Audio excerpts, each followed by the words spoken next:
Muito bom dia, seja bem-vindo ao nosso Reflexão em Vida desta sexta-feira. Estamos aqui para mais uma vez compartilhar a poderosa e preciosa palavra de Deus. Essa palavra que é viva e eficaz e mais cortante do que qualquer espada de dois gumes, capaz de penetrar a divisão entre alma e espírito, juntas e medulas, e discernir os pensamentos e intenções do coração. Se você está aqui pela primeira vez, seja muito bem-vindo. Aproveite para se inscrever aqui no canal, ativar o sininho das notificações, curtir o vídeo e, para você que está aqui, independente de ser a primeira vez ou não, eu preciso que você me ajude a alcançar o maior número de pessoas possível compartilhando o link desse programa. Então, compartilha aí, clica aí em compartilhar e vamos espalhar esse conteúdo com o maior número de pessoas que nós pudermos, para que a palavra de Deus possa abençoar o maior número de pessoas, tá bom? Bom, nós estamos finalizando mais uma semana e eu quero hoje concluir o capítulo de número 27 do livro de Provérbios. Então nós vamos para a nossa reflexão de hoje, baseada no capítulo 27 do livro de Provérbios, a partir do versículo 11, que nos diz assim: Meu filho, seja sábio e alegre o meu coração, para que eu saiba responder àqueles que me afrontam. Aqui a gente aprende que a coisa mais preciosa que uma pessoa pode ter é a sabedoria. Salomão, quando teve a oportunidade de pedir o que ele quisesse a Deus, ele pediu sabedoria. E porque ele pediu sabedoria, Deus lhe deu muito mais que isso. Além de sabedoria, deu riqueza, deu fama, deu status e muitas outras coisas. Então, a sabedoria faz toda a diferença na nossa vida. E Salomão entendeu que o temor do Senhor é o princípio de toda a sabedoria. Ele entendeu que a sabedoria vem de Deus e ninguém pode tirar de nós a sabedoria que vem do Senhor. Tiago depois vai dizer que aquele que tem falta de sabedoria, peça a Deus, que a todos dá liberalmente, mas devemos pedir com fé. Então, a melhor coisa que nós podemos pedir ao Senhor é sabedoria, para que possamos lidar com cada situação, com cada circunstância da nossa vida. No versículo 12 o texto diz: O prudente vê o mal e se esconde, mas os ingênuos seguem em frente e sofrem as consequências. Aqui a gente percebe que o prudente é aquele que, ao perceber o mal, ele foge, ele se esconde, ele se esquiva, ele não vai em direção ao mal. E aí é onde entra a questão da importância da sabedoria. Porque como é que uma pessoa vai perceber o mal e vai ser prudente ao identificar o mal? Tendo sabedoria. Porque muitas vezes o mal ele vem disfarçado de bem. Ele vem com uma embalagem muito bonita, atrativa, sedutora, mas depois disso vem a destruição. Então, o que é que vai nos fazer perceber aquilo que é mal? A sabedoria que vem de Deus. O discernimento que é fruto dessa sabedoria que vem de Deus. Então, por isso a importância de buscarmos em Deus a sabedoria para a nossa vida. Os ingênuos, os imprudentes, os imprudentes mesmo, né? Eles acabam seguindo em frente e sofrendo as consequências daquele mal. Então, o prudente é aquele que, vendo o mal, se desvia, se esconde, foge. O insensato, o imprudente, o ingênuo é aquele que, ao perceber o mal, continua caminhando em direção a ele. Que se tome roupa daquele que fica por fiador de um estranho, que ela sirva de penhor quando ele se obriga por mulher estranha. Se alguém bendiz o seu vizinho em alta voz, logo de manhã, a sua bênção soará como maldição.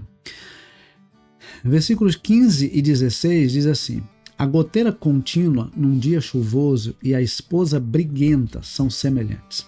Contê-la seria conter o vento, seria pegar o óleo com a mão. Ninguém gosta de dormir numa casa com uma goteira pingando a noite inteira. Já passou por essa experiência? De repente você está dormindo ali, e daqui a pouco você ouve que tem alguma coisa pingando, aí você vai e percebe que é o chuveiro que está pingando, que é uma torneira que está pingando, ou às vezes num dia de chuva é uma goteira que está ali o tempo todo pingando. E isso é cansativo, né? É algo que tira assim o sossego, aquela goteira pingando ali o tempo todo. E aí ele diz que a mulher briguenta é como uma goteira.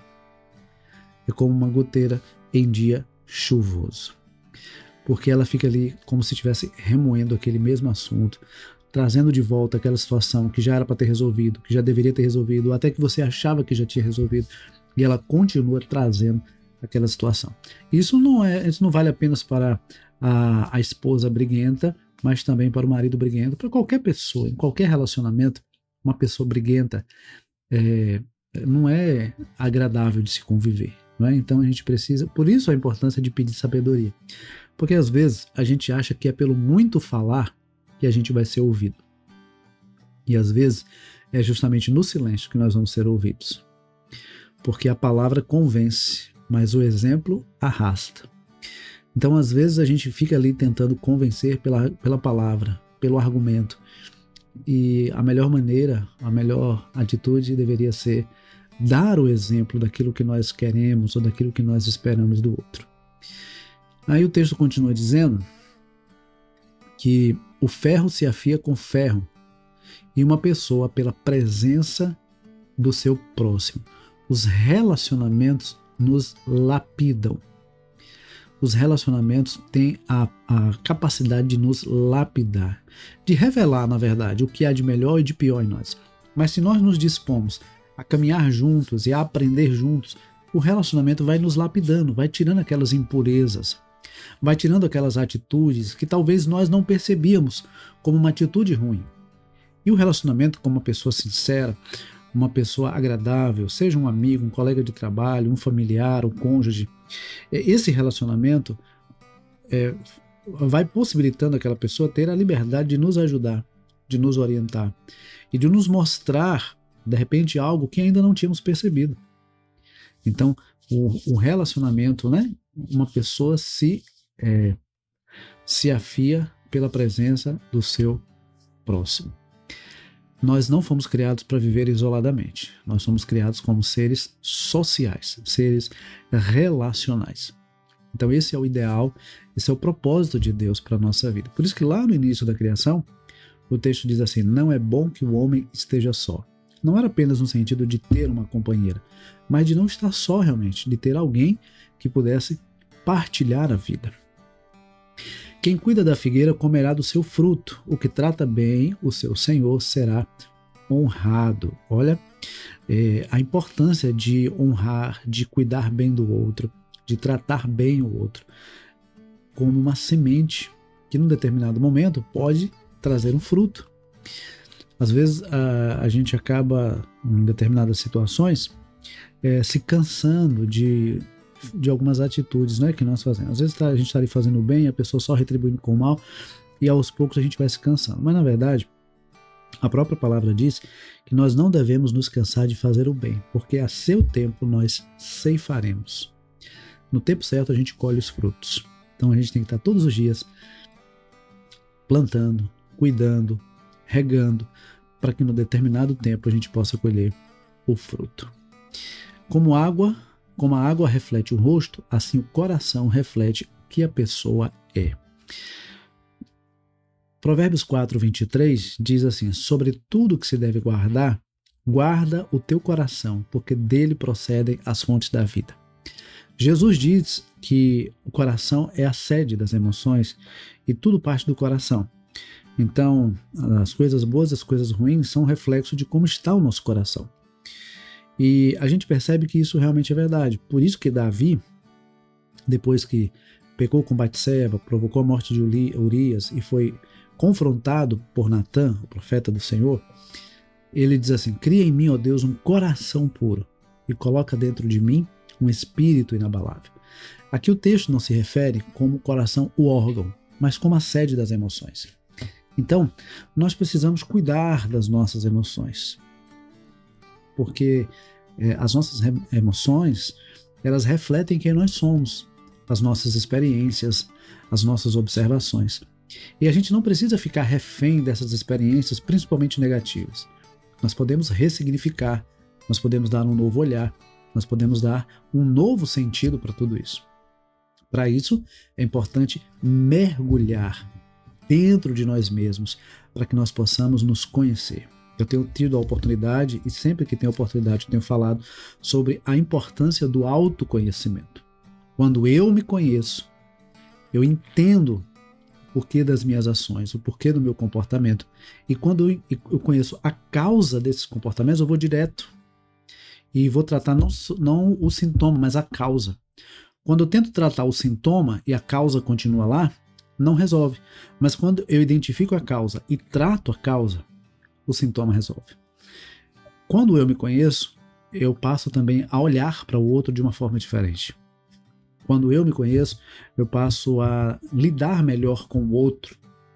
Então, por isso a importância do autoconhecimento, não é? E o texto diz, no versículo 20, o mundo dos mortos e o abismo nunca se fartam e os olhos do ser humano nunca se satisfazem. Parece que nós estamos vivendo numa geração insaciável. Uma geração insaciável, uma geração que quer sempre mais.